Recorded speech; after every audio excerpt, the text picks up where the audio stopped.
Welcome to Inside the Force. I'm Greg Grunberg, a.k.a. Snap Wexley. It is a period of Star Wars mania, as new movies, comic books, novels, and TV shows populate the system. Fueled by their love and passion for the galaxy far, far away, two exceptional geeks tap into hundreds of holocrons in order to bring you the knowledge and insight of all things Star Wars. Come and join them as they go inside the Force. Hello, everybody, and welcome back to Inside the Force. Thanks for joining. Dave Cottingham here with me, Casey Cooley. Hello, everybody. And on the line, joining us for our special Expectations episode for Solo, which drops in just 4 days, we've got the host of the Less Than 12 Parsecs Podcast, Tim McMahon. How are you, sir?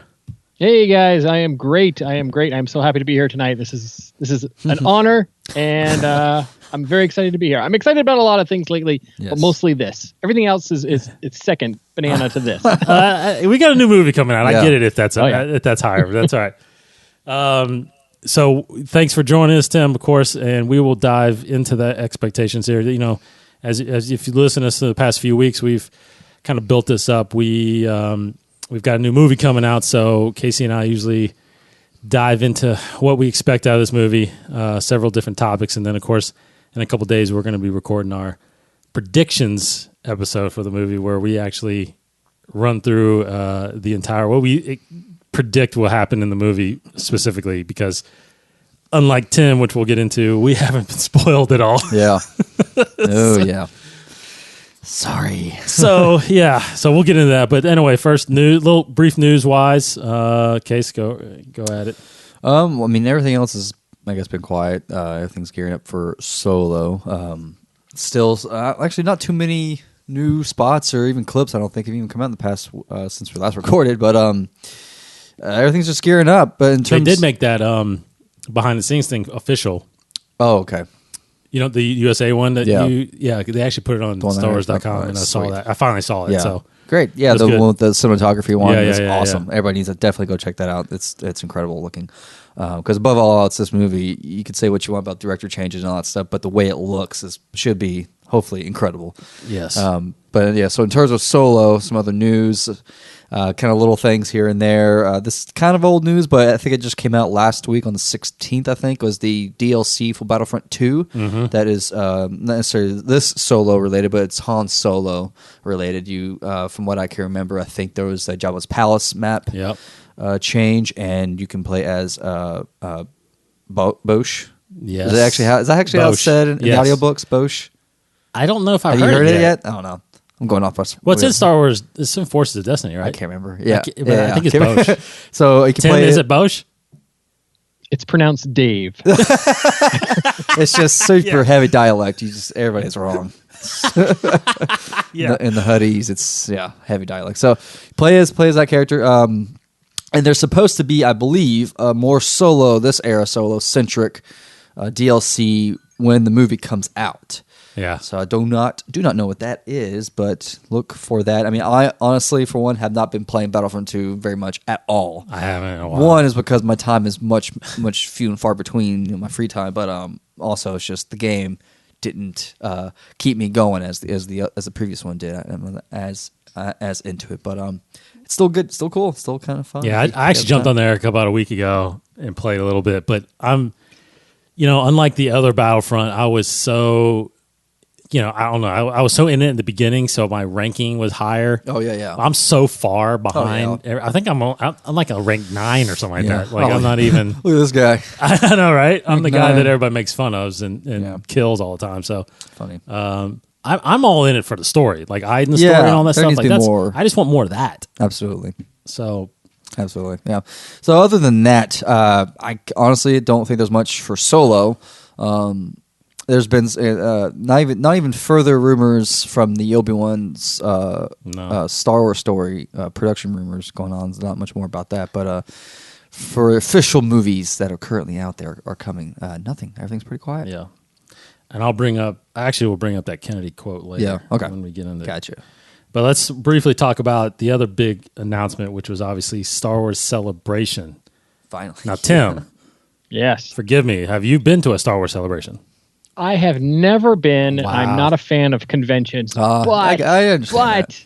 this is going to be my first one. I'm going to make my way there, come heck or high water. Yeah. So Chicago being a lot closer in our neck of the woods, us being in the middle of the country here in Kentucky, a lot easier to get to. Right. I flew to Anaheim when it was in Anaheim a few years ago, and then 2015, 2017, we drove to Orlando. Yes. Wow. Even though I would have rather flown, but the way we went down was pretty fun. That's fun. So this April 11th through the 15th. So they've added a day. Yeah, that's pretty. Yeah, which plenty is of material. Great. Sure. Yeah, totally. Chicago, which I failed to remember the name, but it's McCormick. Yeah, place. McCormick. That is actually the largest convention center in the country. In North America. In North America. Yeah. Okay. It's North America. Wow. So looking forward to that. We were actually scoping out the landscape of the. It looks great. It looks great. It's the layout looks great. Yeah. It is produced by Reed Pop still, which is still the same group that did Orlando, which a lot of people were upset about. Right. They did Anaheim. Anaheim was great. So. We'll see, but it's all about the lines. It's all about how you handle the crowds. I will tell you, Tim, as a veteran, I feel like I'm a veteran of Celebration. I mean, ever since I've been going to them, which was Celebration 3 back in 2005, they have just gotten bigger and better. And there's and I get you about conventions, man, because I've been to several of them, and it is tough to kind of navigate through and especially see everything you want to see. It's tough. But there's no better place for Star Wars fandom than at Star Wars Celebration. Yeah, that's what I hear. I always have that fear of missing out, like I'm in the wrong hall or I'm not going to see everything. But at this point, I'm just going to meet people, like people I only know online, like you guys. Exactly. To see them in real life, that'll be more important than anything else that's actually at the convention. Yeah, and I think the beauty of it, which we'll get deeper into it later, but the beauty of it is I feel like they release the events in advance, obviously, which helps because they do a good job of really putting, one major stage attraction every day. So you're not having to pick and choose which one necessarily you have to. You know what I mean? Like usually movies, like they'll never put. They won't. They'll do like episode 9. And then the Obi-Wan movie. Yes. Coming, at the same, like some big thing at the same time. Yeah, they usually have one spotlight. One spotlight each one. Because the wait for those is usually really long. Geez, yeah. So you don't, but in those cases, sometimes you do sacrifice if you want to go see like, Del Rey might have something or EA might have something. Right. So you do have to kind of pick and choose your what lines you want to wait in. But it's like you said, Tim, meeting everybody and seeing everybody, and guys like Leland Chi and Pablo just walking the floor, just talking to those guys. It's incredible, man. It's so fun. So we will see you there in April. I'll be there. All right. So I do want to then tip or tackle what you went through, Tim, recently, and I agree with you. I'll kind of recap. Actually, I'll let you go ahead and recap. Okay. Recap kind of those last two shows, those part 1 and part 2 of what your spoilers. Kind of let our listeners know. I should have listened to what I put out. I don't remember exactly what I said, but the gist of it. The gist of it is, I am not a spoiler guy. I stay away from rumors and even speculation. I don't want to know anything. I like to go in blind. I was way into spoilers when the prequels were out. And so this time around, this new generation of films, I'm going in blind. And I've done well with Force Awakens, Rogue One, Last Jedi. I did great. Didn't know anything. And now I'm angry at Lucasfilm. I blame Lucasfilm and Disney, but no, Lucasfilm. Because they had the red carpet premiere 2 weeks, count them 1, 2, before before the rest of the world's going to be able to see the film. That's a big window of opportunity for people who like to spoil, to spoil. Yeah. And lo and behold, places that I thought were safe places online where people are respectful and don't post spoilers sure enough, I stumbled into one and then a second one the next day. And these aren't major. Thankfully, they aren't major. I would almost put one of them in like the Easter egg category, but still, I prefer to discover that stuff for myself on the screen. Mm-hmm. And so that was the first thing I was angry about. And then the next day, I found out that the press embargo for reviews, usually they don't allow the press to put out their reviews until like 2 or 3 days before the film comes out. Right. The press review embargo ended like a week ago already. So there's reviews all over the internet. Of course, I'm not reading them, but if you stumble upon the headline, just the headline alone sometimes can be enough. Like, oh, greatest thing ever, or another disappointment. It's like blarg. I'm very angry at Lucasfilm, and I'm usually a Lucasfilm apologist. I'm pro Lucasfilm. Yeah. And I gotta applaud you though, because your professionalism in a way in your episodes, because you didn't, identify who it was. You still refrain from telling everybody. I'm not even going to tell you what category of spoiler it is. Yeah, like I said, one's Easter eggish. Yeah, the other one I'm not even good. The other one is what I'm. Really yeah, but I'm even talking about where you actually read the spoilers. Oh yeah, I'm not giving these people these cretins any man. I'm getting angry. My language is getting a little heavy here, guys. I'm sorry, but yeah. No, yeah. They're cretins and jerks. Yeah. But I was and I failed to do, because I was thinking about it when I was listening to it, because I was thinking about doing the research also, which I don't know if did you go back and I can't remember when they did the red carpet premieres for the other movies necessarily, how close they were. Yeah. In my mind, it was like a week. It wasn't 2 weeks. I mean, even if it was 2 weeks, which I feel like, because see, we're a little we're getting in this movie the first time the end of the month. Normally they've been December 15th, December 14th, so they've been kind of in the middle. And I do remember the premieres happening in the same month, so I know they were early December. Now, even if it was 2 weeks, I agree with you though. I definitely don't remember the embargoes being so far, 10 days before the movie comes out. Like, there were 1 or 2 days. Because even the Rotten Tomatoes scores out there, which usually doesn't come out until like the day before. Right. Yeah. So I'm pretty confident the reviews in the last couple of films were only 2 or 3 days at absolutely. tops. Absolutely. So the point is, stay off the internet. Yes. If you haven't been, I was already kind of doing that, but then listening to you, I was like, wow, I gotta. That's it. I'm done. I'm off. I tried to go dark. I tried to not use my phone and turn on my computer for real, and I couldn't do it cold turkey. I'm just too addicted to my internet and my phone. But I've stayed away. And thankfully, since I posted those episodes of Less Than 12 Parsecs, I haven't been spoiled on anything new. Nice. Well, I hope you can still enjoy it. Yeah. Oh yeah, no, yeah. I'll be fine.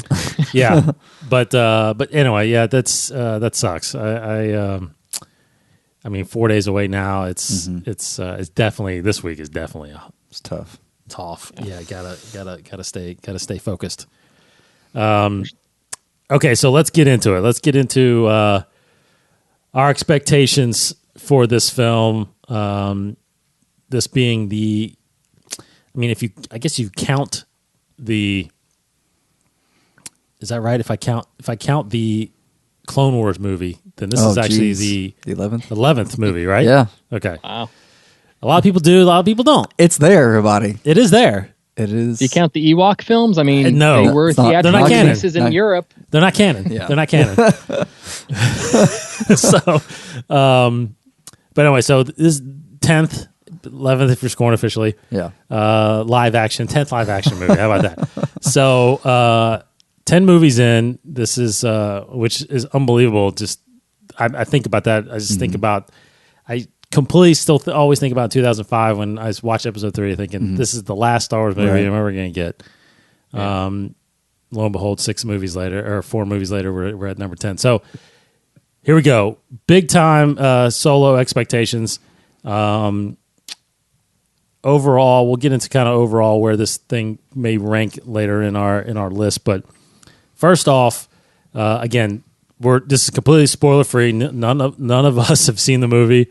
We are just simply going on what we've seen in the trailers, TV spots, if anything, and kind of formulating these expectations fully of our own opinions. So, story-wise, now we all know this thing went through a massive director change, very far into the making of this thing. I mean, Ron Howard the rumor is he reshot 70 to 80% of this thing, if not more. But this has always been the Kasdans, Larry and his son, that have written this thing. And that stayed true. There was no rewrites that we know of necessarily. Except I'm sure Ron maybe changed some things here and there. But story-wise, what do you... Case, I'll talk to you first. What do you expect story-wise? How strong do you think, and how much are you looking forward to the story of this Han Solo movie? I've always been saying to people that have been kind of crapping on the movie because of the director thing, thinking like, I still feel like it's going to be a good movie because the story is still there. You know, that's the rumor is that Phil Lord and Chris Miller were deviating from the story a little bit, from doing the multiple takes, variations of the takes so much so that, you know, now it's correct and now it's back to the story. I think the story's going to be pretty solid. I have been thinking that the story actually won't be anything too surprising that we haven't seen yet. I mean, it seems very much on the surface a heist movie, and origin of Han Solo heist movie. I'm sure I don't know, with the like Ocean's 11 type things or Snatch. It's like usually someone betrays somebody, whatever. Yeah. There's certain formulas in these kind of stories that I expect to see, but who knows if it happens or not. So I expect the story to be pretty simple now. But what I've been hearing of like spoilers and surprises and all this stuff, I'm thinking like maybe there is something more to the story that I don't even know. So my expectations of the story are slowly getting bigger and grander. But bottom line, I think it's going to be a very solid story. Whether or not it might be my favorite story, I don't see that from happening. But I think it nonetheless will be a very fun story and a very fun movie. Tim? I think the story... Well, let me just say the story, because it has the Kasdan name on it, is what has been drawing me to this film from the beginning. I mean, he's the guy, and yes, his son co-wrote it, but Larry Kasdan's the guy who gave us Raiders and Empire and Force Awakens is still. Yes, I still love Force Awakens. So because he's the writer, through all the hassle and crap that they've gone through in production, because it's still his story, I still have faith in the film. As for the story itself, my expectation is that it's actually going to be, in a weird way, the smallest Star Wars movie we've had to date. Everything else has been galactic in scale, and I don't think this is going to be that way at all. It's really about the characters and events in Han and Chewie's life and Lando's life. If it does brush up against anything that is galactic in scale, I don't think Han and his gang will really realize the implications of their actions and how it's affecting the rest of the galaxy. If that happens at all. I honestly don't think that'll happen. I think it's just going to be, like you said, a heist movie, a coming of age story, buddy movie. With some Easter eggs that like give you those ideas and those hints of the greater galaxy. But I don't think those bigger things, bigger events, are really going to be part of the story at all. Interesting. Yeah, that's a good point. Yeah, I'm with you. I think I think it's going to be. You kind of said small. I think it's going to be the simplest story. I don't think there's going to be a lot of thinking involved. Right. Again, I keep bringing it up every time we talk about it, but I keep thinking Indiana Jones movies. Yes. I keep thinking. An adventure movie that there's nothing really you're questioning. Right. You're not questioning who's Ray's parents. Or, why did Luke do that? Or why did everything is going to just be answered as it goes, I think, and you're just going to see good relationships. You're going to see a good adventure. You're going to see good heists, and like you said, all kinds of betrayals and friendships and all this stuff. I mean, it's going to be. But again, I think very simple. Yes. Now, but based on the story, but based on what you think the story is going to be, how much will that influence your enjoyment of the movie. So, like, you know what I mean? Yeah. Like if it's not a great story, is that going to really take away from the adventure or the fun of it? Because, like, for example, Indiana Jones. I love Last Crusade. Yeah, the story of Last Crusade is awesome. Temple of Doom, the story is maybe not the greatest, but I love that movie still. It's still fun, right? Yeah, there's still some great moments in that movie, and overall, but No, I think it'd be like that where it's not, like you said, simple. I mean, it's not a complex story, but it's just fun. It's like, Force Awakens still wasn't, people will harp on it saying it was just a retelling of A New Hope, which, sure, has those elements, of course, but nonetheless, even though it felt very familiar in that regard, that I had never had more fun watching a Star Wars movie than I did while watching Force Awakens, and that's why it's up there, probably my list right now. So Han Solo, I withheld so much leading up to this moment, but I'm like, now I feel like I'm so committed into opening up to the adventure of this film, because I've said this several times on the show, but each trailer, to me it just feels so nostalgic in the sense of me as a kid pretending I'm in a spaceship, pretending I'm in like a race car or whatever. Like, it has that fun thrill ride type of feeling where the Falcon. It's mainly because of the Falcon and how they're representing the Falcon. So I think nonetheless of the complexities of the story, like, I'm gonna have fun. Like, I'm not gonna be so worried about plot holes or why didn't he just do that? Why didn't Akbar just pilot the ship into Snoke's Star Destroyer? I'm gonna try to. I'm just not gonna think about that crap. This is just gonna be enjoyment. I'm gonna already. Like, I've had so much fun watching the trailers with Chewie and Han, like you said, like a buddy thing, like a. I'm gonna have a blast with the banter and with the comedy probably, but with the adventure. Mm-hmm. Damn. With the idea of comparing it to Indiana Jones, in those films, specifically Raiders and The Last Crusade, they're chasing a MacGuffin. They're trying to find a thing. Yes. The thing itself is not the story. The story is about the characters and what they're doing. I think this is going to be the same way. Whatever they're trying to steal, it doesn't matter. Yeah. It's the MacGuffin that moves everything else along. Maybe like Indiana Jones, those MacGuffins, the Holy Grail and the Ark of the Covenant, those would have been World War II changing things if the Nazis had got their hands on it. Yeah. But they didn't. So the bigger war really doesn't affect Indy.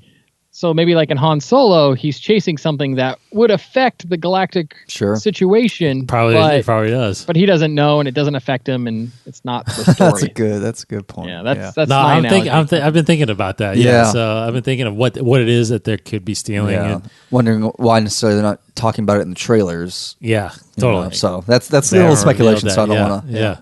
Yeah, because in Ocean's 11, you know what they're stealing. Yeah. They're stealing money. This one, you don't know what they're stealing. So, okay, so performance-wise, as everybody's kind of alluded to, we've got a great cast of people in this movie, people that you should recognize, some that you may not have seen before. I mentioned in the last episode, I haven't seen Alden act at all in any of his stuff, so I'm going in with a fresh look. But what do you guys think? What performances do you think did you expect to be more than what you thought of? I'm hoping. I think I'm already kind of sure in my opinion, but I'm hoping that Alden just nails it as Han Solo, because that was such the tipping point for me, was whether or not I'd like the movie or not, is how am I going to feel about his performance as Han Solo, which I'm sure as many people feel the same way. So I'm hoping that I'm just blown away by how his mannerisms are and just his performance in general. But I hope he's great, because I feel confident, like in Woody Harrelson, he's always good. What I've seen so far of Donald Glover's Lando, he seems like he's got it pretty well.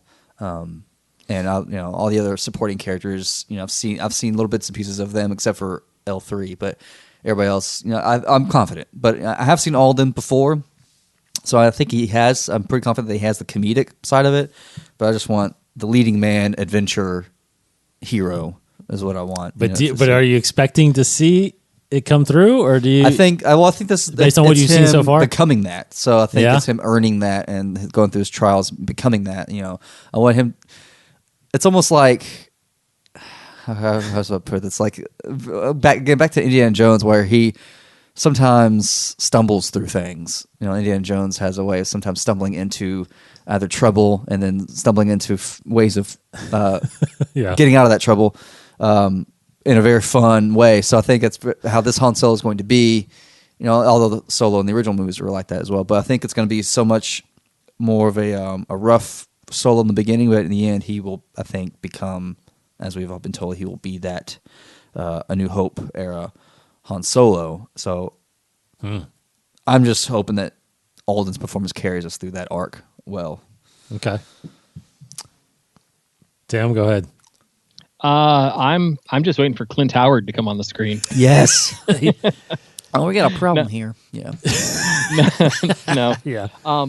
Honestly, I've always been a droid guy ever since I was a little kid. I just for some reason latched on to 3PO at a very young age, and I am really interested to see what Phoebe Waller-Bridge does with L3. This seems like a very interesting droid to me. She's, what do you call it? She's independent. I don't think she's even really technically owned by Lando. She's not owned at all. That's the impression I get. Very independent. The fact that she's self-repairing, self-building, I think that's going to be interesting. I've always enjoyed getting into those nerdy conversations about the state of droids in the Star Wars galaxy. Are they slaves or not? So, right. Yeah, true. I look forward to that.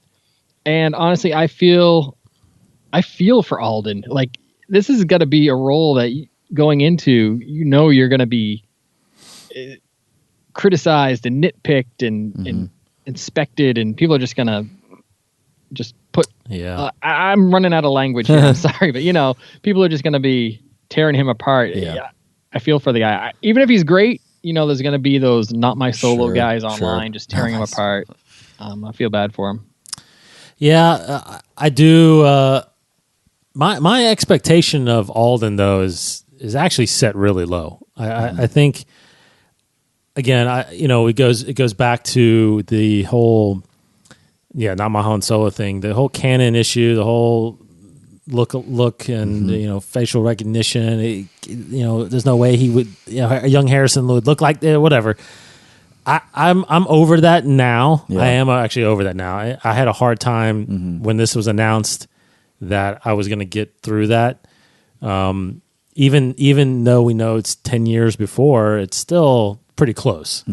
And I got to say that I'm over that just because of the whole perception thing that Pablo had mentioned about, this is a retelling. If you think of it as a retelling story, someone's description of somebody might be a little different, right? Yeah. So I get that. Whatever, that's fine. He's Han Solo. I get that. I'm not expecting him to be exactly like Harrison because no one's like Harrison. Sure.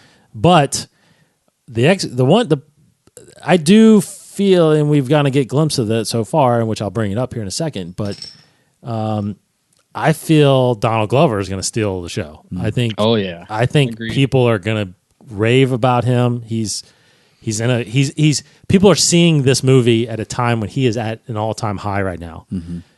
With that music video going, just came out with an album. Yeah, the album coming out. He just did SNL. I mean, people love him. Atlanta's a huge hit. I mean, it's like this guy's on fire right now. I mean, he just won a Globe back in March. It's like, so they're riding that wave of Donald Glover, and I'll side throw this in, but Kathleen Kennedy apparently in an interview with Premiere France said this quote: "We think that the next spinoff will be dedicated to Lando Calrissian." Kennedy said, "Of course, there are still many stories to tell about Han and Chewbacca, but Lando will be the next." So all these rumors that have been floating around about an Obi-Wan, which I do still believe will be the next Star Wars story. But after that, I think they're going to rush right into doing a Lando movie. Maybe. I believe Lucasfilm came out with a statement after that article ran that said something was lost in translation. Really?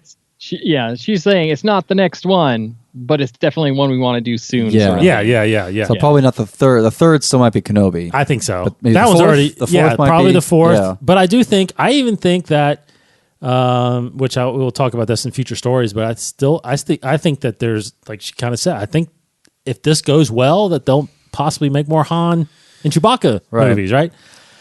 But I definitely think I think Lando. I think Donald Glover's gonna steal the show. But I also feel like just not just Han, but I think the dynamic with him and Chewbacca. I think we're gonna love that. I think we're gonna love that even more because we're gonna see it not just in cut scenes and scenes that we're cutting back to like we did in Empire and Return. And I mean, it's Han and Chewie, I think, in this whole freaking movie. And I think I'm gonna love that more than just each individual performance. So I expect that to be what I fall in love with is the Han and Chewie dynamic, especially how they met, because I'm so curious of whether or not they kind of harpen back to the books, the old Legends books or not, how they actually met. I'm curious on how they show that. But anything else? Anybody want to add on? I'm really excited for Paul Bettany. He's I love Paul Bettany, so I'm excited to see his villainous role. Very excited. Yeah, he's a lot of. I mean, we'll talk about that next episode. A lot of mystery about what he's doing, what he is, and all that stuff. So, all right. So, definitely, this is something we've always brought up with every movie that's come out. After watching this movie, of course, fitting into the canon of Star Wars now with all these stories, do you feel like, Tim, I'll ask you this one first. Do you feel like your perception of Han, Lando, Chewie, or these characters, does your perception of them in later movies, now this is kind of obviously happening before then, do you think your expectation of them in the other movies will change at all? No, I don't think so. Only because those other films have been in my head for decades now. Yeah. My thoughts and opinions on those characters, I feel are pretty cemented. I'm getting older. I can't change my ways. You can't teach an old dog new tricks. I will look at these films and I will compare them to the originals, but I don't think I'll compare the originals to this film. Does that make sense? Yeah. Totally. Yeah. I feel like, I'll answer before you, Case, but I think, for example, for me, the big change obviously came with Rogue One. Right. Because we now have a visual representation of what that battle was as you're watching A New Hope, right? You talk about the rebels that stole the plans and all this stuff. So now, if you think about it, you've got that first meeting that we know of Han and showing up at Cloud City and landing the Falcon and not knowing at that point that it was previously owned by Lando, right? Until that moment. But just that whole conversation there, to me, I think my whole thought process of that scene changes because I will have known how they met, how he won the Falcon. I'm assuming that's what we see in this movie, right?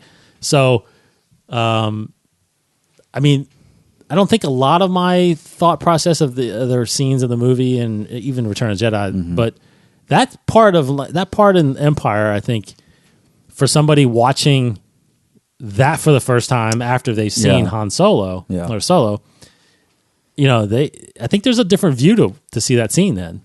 I agree. And it's great that Kasdan wrote both, right? So that's true. Go ahead, Tim. Sorry to cut you off. Sorry, no. The line that Lando has in Empire, like, you got a lot of nerve coming here after what you pulled. Yeah. If we see what Han pulled, whatever that is, then yes, it'll, that will always come to mind as I'm watching Empire from here on out. So that's, is that referring to cheating? I don't know. I don't know. Han said he won her fair and square. Yeah, I know, right? It's always this. And the way Han was like nervous of being around Lando. Yeah. I think whatever he pulled was probably a lot worse than cheating at cards. That's true. Well, that could be. That's what I thought too early on in the production of this film, because when I was watching Empire a while back, and it was Han was even saying with Leia in the ship, going to Lando. Lando, what system is that? Lando's not a system. He's a man. Or saying like, Dean talked to Chewie about something, saying like, oh, that's a long time ago. I'm sure he's forgotten about that. It's like that. Well, yeah, I think we'll know that. And then just that walk where you see Lando with his guys and Lobot. I think Lobot's on that platform. Walking up to Han, they're just meeting on the platform. That walk up, it's like you're thinking. I think the same thing that Han's probably thinking, like, oh gosh, it's Lando. I wonder him. Yeah, I wonder how he's gonna respond to him really quick. And then they have the reaction, and then it's okay. But it will be interesting. I think that scene will be very, because you think like maybe they didn't leave things off on good terms. Yeah, but then they're laughing and like, oh, it's good to see you kind of thing. Like, oh wait, okay, so maybe it wasn't a big deal, whatever happened. Yeah, because you could think of you got a lot of nerve coming here after what you pulled. He could be testing him about him avoiding the Imperials, right? Yeah, that's what. That's what I thought of at first. I've always thought of. Yeah, but now I don't know. It could be something else. Do you think all these years I've never thought of that line that way? That the Lando was talking about the Imperials. I thought it was always something between Lando and Han. That's funny. I've never thought of it that way. I've always thought he was talking about him avoiding the Imperials, because I think he's testing him, because you obviously know later he betrays them. So it's like he was wondering if he knew the Imperials were there. And since he didn't, he was like, I don't know. Then he's like, oh, buddy, right? Suspicious. But now I don't know. Yeah. I mean, he could be referring to something that happened. Now, do you think this is kind of a little bit of a prediction, but do you think that by the conclusion of this movie, do you think that's the last time he sees Lando until Empire Strikes Back? Because you're talking 13 years. Mm-hmm. Because in story-wise, I don't really have an answer, but real world-wise, because they're talking about a Lando movie and because they've signed Alden for 3 movies, I'm sure he'll pop up if they do a Lando movie. I'm sure he'll be in it as a cameo. So that real world part of my brain is saying, they'll meet again. Interesting. My in-universe Star Wars brain is saying, I don't know, find out. Very nice. Yeah, because I want to say, I'm not 100% sure, but because in Last Shot, there's a part of the timeline that's after this movie, and they're not. I don't think they've crossed paths again. I think they're separated in that part. So if I can remember correctly, but have you read Last Shot, Tim, yet? No, it's sitting here on my nightstand. Yeah. I got to get around to it. Yeah, it jumps around a lot, and I think the timeline that takes place after this movie, I think it's just Han and Chewie. So I don't think they're together. So I don't know if they. Yeah, I don't.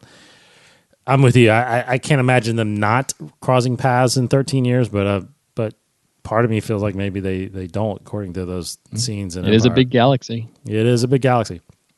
Lando's got a whole Cloud City to run.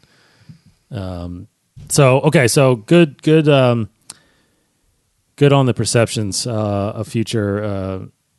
So character wise, I guess perception wise, none of us feel like it's gonna. Yeah, I think Tim, you mentioned it, but Casey, I don't know if the way Han is, the way Lando is, Chewie. There's no change. You think? Not necessarily change. The only thing I think of Chewie is I expect him to fully embody what we have always heard in terms of Wookiee rage, and just pulling ears off a Gundark and all that kind of stuff. And it's not wise, upset a Wookiee. So I think we're finally gonna see that. Yeah, see some Wookiee rage, some Chewbacca action. I saw in the trailer of him smashing that dude's head. So I think we're going to see some pretty. The only thing stuff we got really so far is what I mean. Empire. He throws those troopers, kind of tosses a little bit. Yeah, tosses that guy out of the ATST. Yeah, that's it. Not picking up a guy. There was a cut scene from Force Awakens where he rips the arm off. Yes. That's right. Yeah. From Unkar, right? Yeah. So, man, that would be awesome to keep that in there. Yeah. Okay, so I guess one of the big questions that we got to hit on, and I think with the Rotten Tomatoes score coming out, if you've seen that, I don't know. I don't even know if I don't even want to say it. If you want to see it, you can go check it out. But based on that, I've seen it. What do you think expectation wise for the overall fans out there? Do you feel like they will embrace this movie? That's so hard for me to answer. I think like everything new these days, it's going to be divisive. Yeah. But how divisive? Like 50-50 Probably or not as 75-25? Not as divisive as Last Jedi. Yeah, maybe. Probably But not. what's curious about Last Jedi is I've seen a lot of people throwing out rankings lately. Mm-hmm. Just because some of them I have seen tweets where some people have watched Solo Mm-hmm. and are throwing it in their rankings already. Mm-hmm. And I gotta say, I'm actually surprised now to see a lot of these rankings have Last Jedi very, very high on their list. Yeah. Even though it started off, I feel like in the middle of most people's list. So that's kind of this part of the question too. Is this? Do you expect, and personally too, do you expect this movie to get better for you over time, possibly? Because for me, I really did think Last Jedi would, but it actually didn't. Yeah. But Rogue One did. Rogue One, well, I valued that very, very highly after I watched it the first time, and even the second time the next day. But I keep watching that movie, and it is better and better every time I watch it. I love that movie. Force Awakens actually got a lot better for me. But Last Jedi still kind of, I still have my problems with that movie. This one, I fully expect to love this movie. I do. I feel like I expect to love this movie, put it somewhere in my top 3 right away. And I do think I will keep enjoying this movie over and over again. Cause I still feel that adventurous Star Wars film that you can sit down and just watch over and over. Right now, I would say Force Awakens is probably like that. But that movie that I could just keep watching, I can just throw it in the background and just hear it. Yeah, I think to me, that's what this movie's going to be. Exactly, because it's like like Indiana Jones, where it's got a lot of, looks like chases, a lot of fun chases, just like like the speeders with the train with everything like that. So with the ships and dogfights. So this movie seems like it's already got going for it everything that me personally will need in making this be one of my favorite Star Wars movies. I hope this, just like with any of the new movies coming out leading up to it, I hope it's my favorite. I hope I just absolutely just am in love with it. I try to temper my expectations. Like Last Jedi, no, it wasn't my favorite, but I still like it. I still think it's a good movie. And like as soon as I finish Force Awakens, I feel like watching Last Jedi because they're so in sync. But Solo, I feel like I will love it, and but I think it will stay the same. I don't think it will necessarily grow because I will already like it a lot. So just whether or not it's number 1, 2, 3, or 5, I don't know. But I think wherever it will be in my list, right after I see it, I'm sure it'll probably stay there. Unlike a lot of other movies, it fluctuates. Like the prequels fluctuate a lot, and I think Episode 6 fluctuates a lot. But I expect to like this quite a bit. It's Solo, man, my favorite character. So I'm sure I'm going to love it. To be fair, I don't think I can answer this question until I've seen the movie once. Yeah. I mean, honestly, flip a coin at this point. But I will say this: me personally, I love movies so much that I always walk out of the theater thinking that was great fun, no matter what I saw. Yeah. I will go to see the crappy Transformers movies in the theater on the big screen just because the spectacle of it makes me so happy, and I walk out going, "Hey, that was a good time." Yeah. But it's when I rewatch films, and it really, honestly, it takes me 2 or 3 viewings before I start thinking about films. So I'm gonna love it on Thursday and Friday. In a couple of weeks, it will finally start to settle. It'll drop maybe on my listing of films. But yeah, it's gonna start number 1, of course, that first night, the second night. But then it'll drop because that just happens to me on all films. And some films I'll enjoy so much I won't watch them again because I don't want to ruin them. Yeah, for myself. that's true. That's a good point. Transformer movies. Well, like some movies where it's like I can't watch it again unless I'm in some kind of group of people or some special event. Like, that's how it was with Force Awakens for a while. Watched it several times in the theaters, but then I always waited when it came out on DVD. Like I probably watched it the first time I bought it, but then it's like I gotta wait. This is like special to me where I can't just watch it all the time. Now, if it's on TV, I'll put it on and there it is. But whenever, I think it was always because of the Han Solo death scene. It's like there was always, I knew it was inevitable. I'm going to get to that scene in the movie and it's going to be hard to watch. So it's like I'm just not going to watch it unless I'm in a special environment with people. So maybe this will be the same way. Who knows? Yeah. So about the other fans though. Yeah. Do you think somebody's perception of Alden as Han, do you think they could be swayed? I think overall it's going to be positive. I think there would be so many people like kind of my generation right now that maybe see themselves as distant from the original movies to where they can see Alden's Solo as its own independent interpretation, which it should be. It should be. This is Alden's Solo. This isn't Ford's Solo. So I think critically it might. Honestly, I don't know if critically it will do as well as the other ones, just because I think so many people are walking into this movie with the notions of director change means bad movie. Ron Howard taking over, shooting 70% of the movie. How can it be good? If someone had to rescue it that much, how can this be good?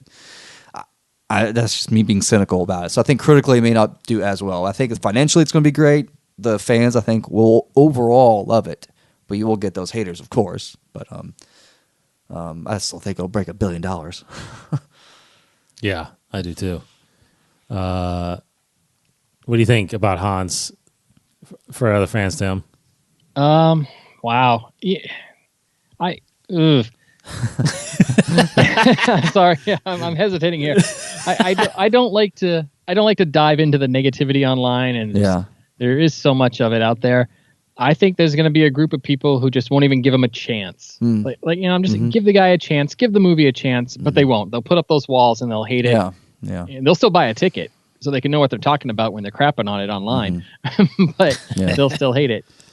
But on the other hand, on the more positive side, I think his performance, and I think people will accept it because this will be the Han of a new generation. I do think. We had more than one Anakin. I mean, there's my son grew up with the Clone Wars cartoons. He never really watched the prequels. He was all into the Clone Wars when he was a little kid. That's his Anakin.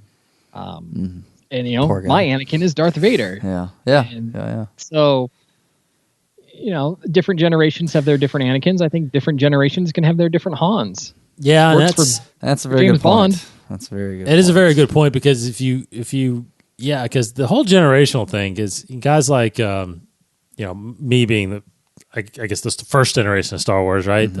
Yeah, me too. Yeah, and we're so, I wouldn't say we're so skewed in this or damaged in a way because we have everything gets referenced back to the original trilogy for us, obviously everything.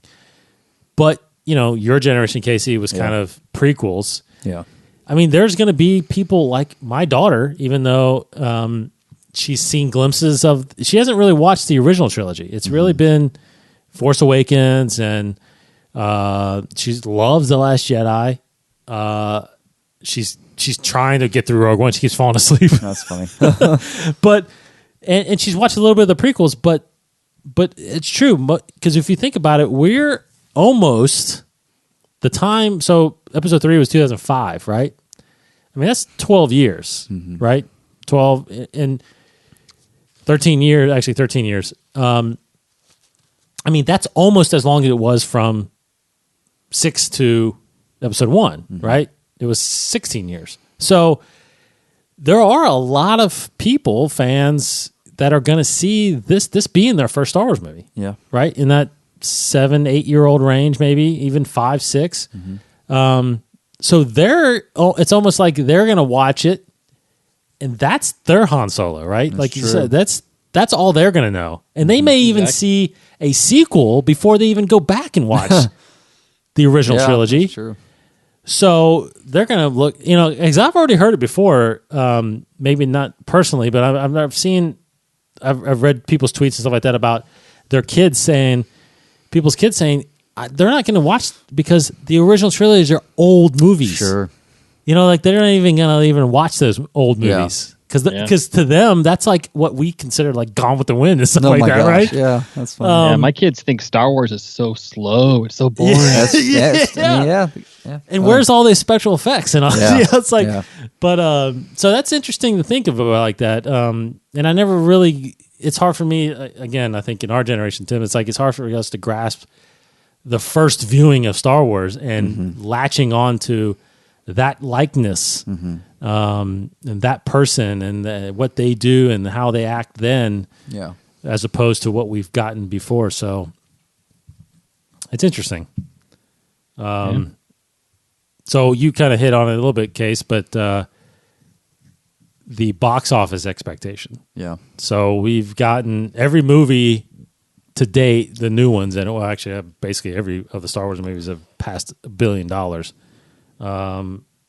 Just now, this has been the second, if I remember correctly, the second highest pre-sales besides Infinity War this year. This year, yes. So, what do you think? Ultimately, I think it's safe to say that it's not breaking Avengers' weekend, 257 million opening weekend, but which broke Force Awakens by 10 million. By yeah, sure, whatever. But where does it land? Do you think in the long run? Yeah, where does this roughly land? I can see it being around the Rogue One. I mean, kind of range. Maybe a little more than Rogue One. I don't know. Of course, I won't know until after I see the movie. I can feel like, oh, that'll definitely be better than Rogue One financially. But right now, I can see it. I can see it being better than Rogue One just a little bit financially. And the box office, just because this one's more familiar with those familiar characters than Rogue One was. It's Chewbacca. I mean, Chewbacca's so hot right now. Everybody loves Chewbacca, so I think. Hey, Chewbacca's always hot, man. So I think this is definitely going to bring that crowd. I can see it. Between Rogue One and I guess Last Jedi kind of range. What do you think, Tim?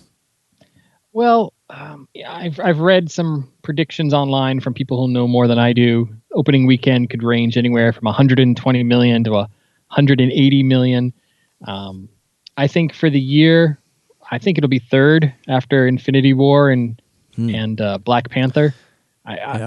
Unless Ant-Man does some crazy business because it has that Marvel shine on it. Yeah.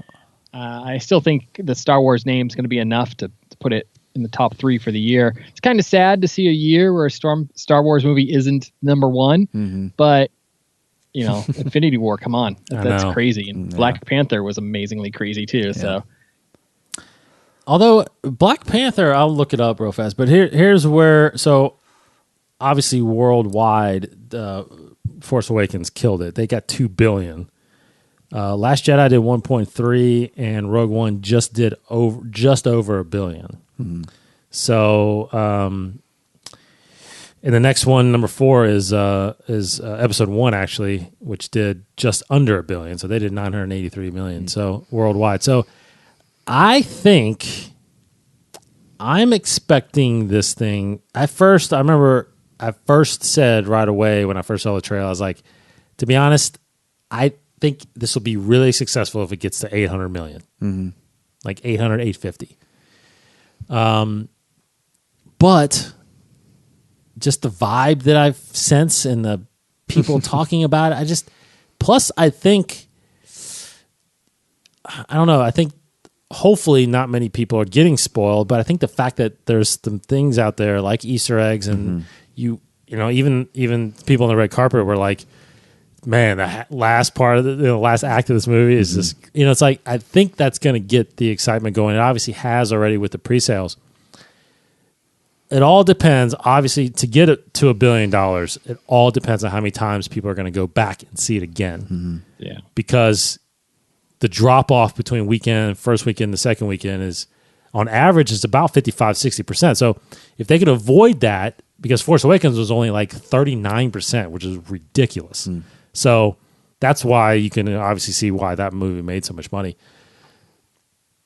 I'm worried because it's a summer release, and it's always something Very new true. every week in the summer.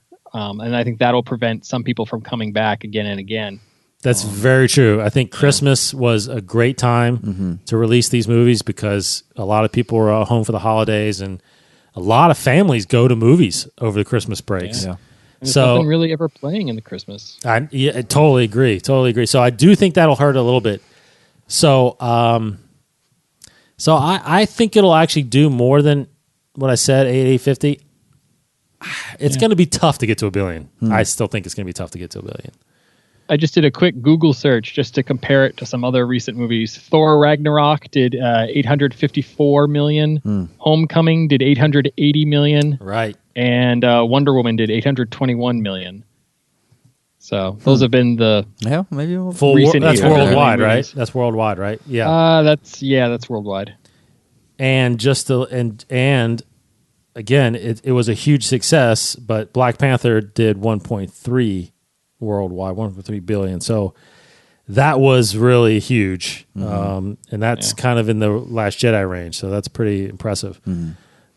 So that's a good point. Ragnarok and Homecoming and, the big success that Wonder Woman apparently was for DC, but none of them made $1 billion. So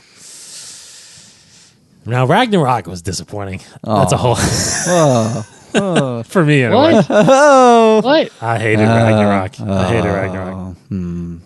That's a whole other show, Tim. We'll get into let's that. say. This is a Star Wars show. But so what expectations? How many times do each of us feel like we're going to see this movie in the theater?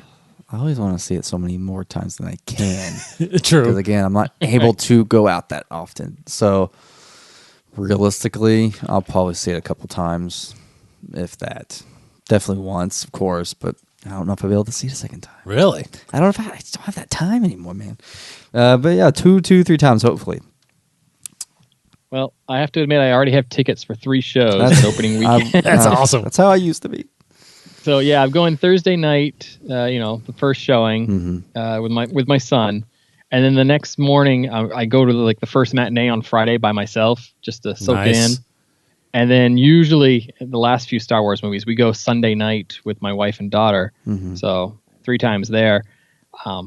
Because I had to buy the tickets in advance, I couldn't use my movie pass card. Right. So I have at least one more opportunity through MoviePass to see it again. I was actually very upset that MoviePass changed their rules. I heard about that. Yeah. In fact, it was my plan just to spite the haters online who were like, I'm not seeing this movie. I'm boycotting Solo. It was my plan to buy a ticket every day, even if I couldn't see the movie. But no, I can't do that That's now. one of the guys that comes on our show, Cody Gallagher. That was one of his big motivations for getting movie passes, so he can see Solo every day and for the next couple months. You can't do that now? You can only see just one movie one time. I don't know if I'm explaining that correctly, but basically, one movie you can only see. You can't see repeated viewings with Movie Pass. Yeah. With MoviePass, you can see one movie a day, but you can't see the same movie twice. Yeah. You can't see the same movie twice now. That's just within the month, though, right? Can you see it that next month? No, I think it's forever. Oh, gosh. I was looking into I bought my tickets through Cinemark, and they have a thing going. They have their I own. haven't read into that. Not worth it. Oh, okay. Yeah. Anyway, I'm seeing it Thursday night. I got tickets to Monday night with, and that's only because we're working. I'm actually working on the weekend, so I'm seeing it Thursday night. I'm seeing it Monday, Memorial Day. I'm seeing it Monday evening with my family, and my kids are going to want to see it. So I'm taking them then, and I'm definitely going to. I feel like I'm going to end up seeing it 4 times. That's usually been my sweet spot lately. I saw Last Jedi. I saw 3 times. I saw Rogue One 3 times, and I saw Force Awakens 4 times. So 3, 4. That's kind of my sweet spot. Yeah. I had to see episode 7 times. That was my goal. And you did it? I did it. Wow. With one of them, the last time was on the last day. It was in theaters. And it's sort of gone downhill since then. But 4 or 5 times seems okay. Yeah. Okay, so as we get close to finishing up, I know that, again, this is going to be hard to answer because we haven't seen it yet. But for one, Tim, before we get into this, is kind of our rankings where we think it's going to land. But do you have, or can you tell us your film rankings right now, the ones before Solo? Yeah. No, I really can't. I can put it. I can put it in this order. I like the original trilogy best. I like the new stuff second, and I like the prequels third. Okay. But as in the specific order, I'll usually stick with the original Star Wars as number one. Of the new stuff, I usually stick with The Force Awakens as number one. And of the prequels, I know I'm crazy, but I love Attack of the Clones. Wow, good. Yeah, that's unfortunately Clones is probably just by default ends up last on my list. Yeah, for everybody. Everybody. Although I do. There's parts of it I really do like. Yeah. But but episode 3 is pretty high on my list. I mean, my list keeps somewhat changing, but it still keeps. But I would say, still Rogue One or still Empire, Rogue One, 1 and 2 for me, and then 3 is usually right now. It's probably Force Awakens. Mm-hmm. My middle 3 is Revenge, and then Last Jedi and New Hope, and then of course. Returns up there too. Returns, yeah. Gosh, I can't remember. I get so many. Yeah, it's anyway. They keep interchanging a little bit there, but anyway, can you expect Solo to land in this, as in upper 3, middle 3, or bottom 3? I can see it at the top of my middle 3, perhaps maybe 4. I could see it. I mean, I would love it if it was in my top 3, but I mean, realistically, it might be somewhere in the high middle 3, maybe 4th or 5th. Maybe we'll see. Now, this is going to be hard for you to put it up in those trilogies, huh, Tim? Yeah, my hope, my feeling right now is it's going to be on par with like The Force Awakens. Maybe it could slip above Return of the Jedi. Slip into that original trilogy category. Yeah. But again, like I said before, I always walk out loving things the first time. Yeah. So talk to me in 2 or 3 weeks. Okay. I'll refigure. That's good.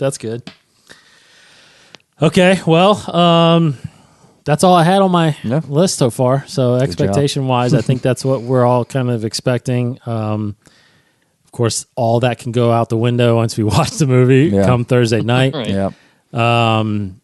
But we hope you guys enjoy it. Tune back in with us. We're gonna record our predictions episode here, probably Wednesday evening. Put it out first thing Thursday morning. So if you got a chance to listen to that, again, we aren't gonna spoil anything. Well, actually, it could be a spoiler if we get it right, but you never know. We don't know. Gotta say we got Force Awakens pretty close. Yeah. Couple moments of Last Jedi. Yeah, accurate, but I'm a little blank on this because I got to refresh my memory on a lot. But again, it's like I can probably lay out what I think it's going to be just based on heist movies in general. Totally. So yeah, absolutely. I don't know how much it'll deviate off of that. That's part of it. Yeah. But the big question is like we talked about in Last Jedi is kind of like deaths and who survives, who doesn't. Obviously, we know which ones definitely do, because they're later on. But so anyway, we'll do that. We'll see if we can get a couple of the guys on the show with us to do that. But we'll see it Thursday night, and we'll be right back after that to give our reviews of that movie. So everybody go enjoy Solo. Tim, thanks so much for joining us this week. No, I appreciate it. Thanks for having me on. It was a lot of fun. Go ahead and self-promote yourself. You got the floor. All right, well, check out my podcast. It's 12parsecspodcast.com. It's the website. Less than 12 parsecs, the fastest Star Wars podcast in the galaxy. What do I mean by that? Well, I mean every episode is approximately 5 minutes. 5 minutes. That's it. That's all you need. Just a little in and out, touch of Star Wars. Perfect way to, get a taste of that galaxy far, far away without taking up too much of your time. 12parsecspodcast.com. Perfect. All right. Perfect. Yeah. So thanks for sticking with us for 60 minutes because that's not usually in your wheelhouse. Yeah. But that's great. Of course, guys, thanks for listening to us, InsideTheForce.com. You can follow us all, Inside the Force, on all of our social media. And, of course, I want to really quickly plug again the Star Wars fan film that we're going to get on the show here after the movie comes out, Star Wars Odyssey. Go check them out on Facebook. They are facebook.com/odyssey.starwars. The trailer's live right now. The film is looking to come in mid-June, so we're going to have the director, who is from Kentucky, on the show here in a couple weeks. But again, go check out the trailer. It looks great. They got members of the 501st to get on there, and a big beach sequence, kind of in the vein of Rogue One. Looks really, really cool. So go check that out, Star Wars Odyssey. Other than that, we'll be back in a couple days. For Casey Cooley. It's the ship that made the Kessel Run in less than 12 parsecs. Hey, I've outrun Imperial starships, not the local bulk cruisers, mind you. I'm talking about the big Corellian ships now. She's fast enough for you, old man. And the reason I say that, because there's a lot of people talking about how he phrases, it's the ship that made the Kessel Run in less than 12 parsecs, not saying that necessarily it's the ship that he piloted through the Kessel Run in less than 12 parsecs. Oh. So people are reading into that a lot and thinking like that he's not the actual pilot. Yeah. So wow. Food for thought. Like that theory. I agree with it. Yeah. Oh, okay. We gotta. Wow. Okay. I did not. I didn't think about that. Yeah. Wow. Okay. Well, we'll talk about that next episode.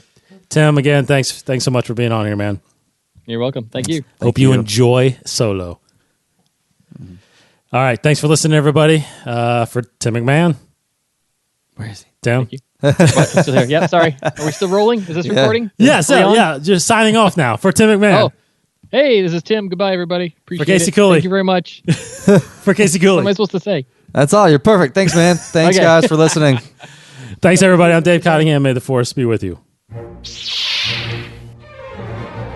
Thank you for listening to Inside the Force, a Star Wars podcast hosted by David Cottingham and Casey Cooley.